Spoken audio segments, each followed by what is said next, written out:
নমস্কার, আমি সুমিতা শাস্ত্রী। আজকে আবার এসেছি নতুন এক বিষয় নিয়ে আলোচনা করতে, নতুন এক তথ্য আপনাদেরকে জানাতে, যেটা আপনাদের নিত্য নৈমিত্তিক জীবনে অনেক কাজে দেবে, অনেক উপকারী এবং সহজ পদ্ধতি। তো সেরকমই একটা হচ্ছে যে বর্তমানে দেখা যায় মানুষের অর্থনৈতিক অবস্থাটা খুবই একটু আনস্টেবল, কখনো ভালো কখনো খারাপ, সেটা তো একটা গেলই।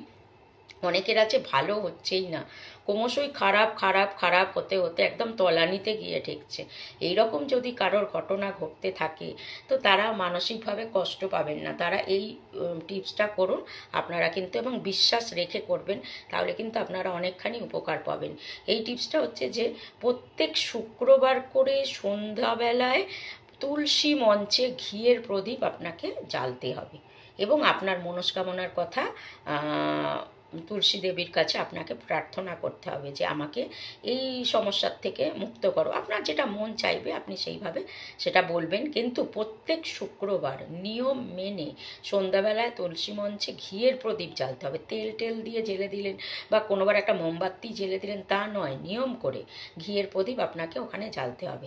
এবার যদি মাটির প্রদীপে ঘি দিয়ে জ্বালেন তাহলে কিন্তু সেই প্রদীপ জলে ভাসিয়ে দেবেন, সেটা আর রাখবেন না, দ্বিতীয়বার আর জ্বালবেন না।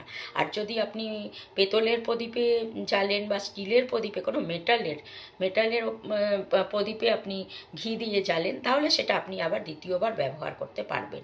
তো এই নিয়মটা আপনি পালন করুন, দেখুন আপনারা, কথা দিচ্ছি ভালো থাকবেন, সুস্থ থাকবেন। আজকের মতন শেষ।